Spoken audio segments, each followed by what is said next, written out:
And we'll stay with South Sudan's issues as the country continues to face dire conditions. The African Union is calling for further sanctions on those who are blocking peace processes there. Joining us now in studio to talk about this, the African Union Summit that's just concluded yesterday, is SABC Channel Africa's Izak Khomo. Thank you very much for joining us and welcome to the program. Thank you for calling me. All right, so, I remember 2011, and I really celebrated for South Sudan because we'd seen what had happened in the civil war between the North and the South for so many years. What happened to that dream of 2011 when we thought, now they can enjoy the wealth of the oil and build this country now that they control their own destiny? I don't know if you'll have time to explain that, but it was obvious that there was a very big split. I mean, the split, it starts from the time when the SPLA and SPLM actually did split for the first time, where you had two SPLMs, one which was led by Riek Machar, and another one led by John Garang. I mean, Riek Machar split from the main SPLA.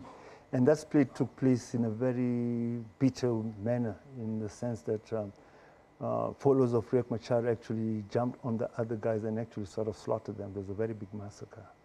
And fun enough, with that, with time, the Riek Machar's forces, they were part of the government forces of Sudan, fighting against the SPLA of Riek Machar. But eventually, Salva Kiir was very instrumental. He actually negotiated with Riek Machar to get the people back.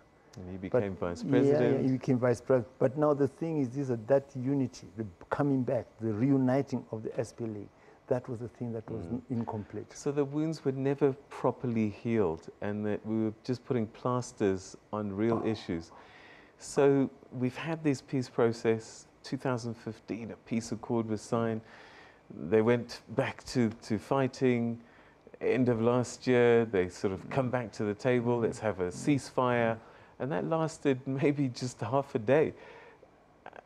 How confident can we be that we're not just putting more plasters on the issue with these interventions now? I think what is taking place now is what was supposed to have taken place long ago. That is institution forming. You've got to unite the institutions. In fact, people were very hopeful that the SPLA would have actually formed the core of uniting the Sudanese people, whereby they would actually have a united army. And that didn't take place. And again, with the South Sudanese war, you find that most of the units in both sides, they were basically led independently by a general. They were actually warlords within the army. And that is a thing which was incomplete. Now, hopefully now, it won't be a thing of plasters. They've just got to come and actually sort of form an institution, a defense institution, which will be all-inclusive. And from there on, they go to higher levels. And in fact, there were very big plans of actually sort of forming, of institution forming.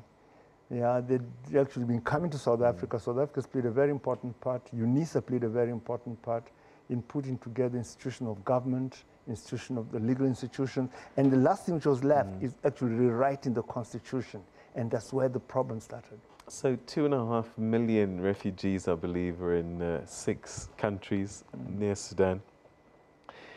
Have these two leaders in particular, Salva Kiir, Riek Machar, and also the African Union as a body, let down the people of South Sudan? Well, I will not say that they led on the people of Southern Sudan. I mean, I will just say that the unity of Southern Sudan was not complete. Riek Machar was not even in charge of all his forces. Same too was Riek Machar. I'm sorry, was Salva Kiir. So basically, to put the blame on an individual, it's too cheap. Saying that we've let the people of Southern Sudan down. And there are other issues in South Sudan also. There are other traditional issues, like within the eastern South Sudan, where you've got the traditional raiding of two groups, where the people, the youths, the age group, when they come of age and they want to marry, they normally form a raiding party, which goes and raids other villages, to get cattle, and also to get so-called damsels, women, brides. So now it's that issue. So basically, there's a very, very big developmental backlog there. When they were fighting the north, there was almost a common enemy. Are we seeing a kind of Libya-type scenario where, post the liberation, inverted commas, that these issues that were always there are now coming to the fore? I corrected you. The two groups did not have a common enemy. For most of the part, Riek Machar was fighting with the forces of the government of Sudan. People don't understand that. For a very long, big part. And he only came and actually came back to the fold when there was ethnic cleansing in Unity State. That's a state where the Nuer, because these two groups are ethnically divided, where the Nuer is more or less predominant. And then the Nuer people started complaining about this Nuer man who's actually fighting on the same side as the enemy who's actually ethnic cleansing them. It's only then that he actually changed sides and got together. But for a very big part of that war, they're not fighting a common enemy. So I'm told there is something in the order of 60 ethnic groups in South Sudan. I mean, is this an ethnic issue? You've sort of alluded to some ethnic tensions. There are two dominant ethnic groups. Yeah, there is the Dinka and the Nuer. But then there are others. There's the Didiga. Yeah, there is the Murle. Those are from the east, and they also overflow into southern Ethiopia. Now those are also very fierce. You've got the Maasai group, which is called it's a Maasai-speaking group. Yeah, they're there. Lotuko, yeah, Lotukoma, they're Maasai-speaking. You've got them there. But these are basically noticed. In fact, they're an interesting group because they are these are martial tribes. And that is part and parcel of their culture. We're running out of time. What needs to happen now? You sort of sounded optimistic as we started this conversation.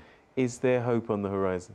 Yes, there's hope on the horizon, but it requires the international community to help. And that Southern Sudan issue was not helped by the IGAD countries because the IGAD countries started taking sides. Riek Machar got his support from Sudan and also from Ethiopia. Ethiopia had its differences with Salva Kiir, with the building of the big pipeline to the coast. The Ethiopians wanted the pipeline to pass through Ethiopia. Yeah, so you find that for a long time, the people who actually assisted Riek Machar, it was the Ethiopians and Sudan. And on the other side, you find that there was Uganda and Kenya who were supporting Salva Kiir and actually bringing him into the East African community. So the Americans and everybody has played a part and told the other parties to stick out. Yeah, and with the question of Sudan, you find that there's a civil war taking place in the Nuba Mountains, southern Kordofan, which has been supported by South Sudan. So now they had to trade off. You don't support my rebels, I won't support your rebels. So it was a trade-off that's taken place. All right, well, let's hope that your optimism plays out because this is such a sad story that a country that fought so hard and long for independence would find itself in this situation. But thank you very much indeed for your insights, and hopefully we'll talk to you again soon about developments there. That was Izak Khomo from the SABC's Channel Africa talking to us about this tragedy that's unfolding actually in South Sudan. We've got millions of children that are malnourished. The UNICEF was looking for $183 million just to help a dire situation there. And that's on top, of course, of the political situation, Francis.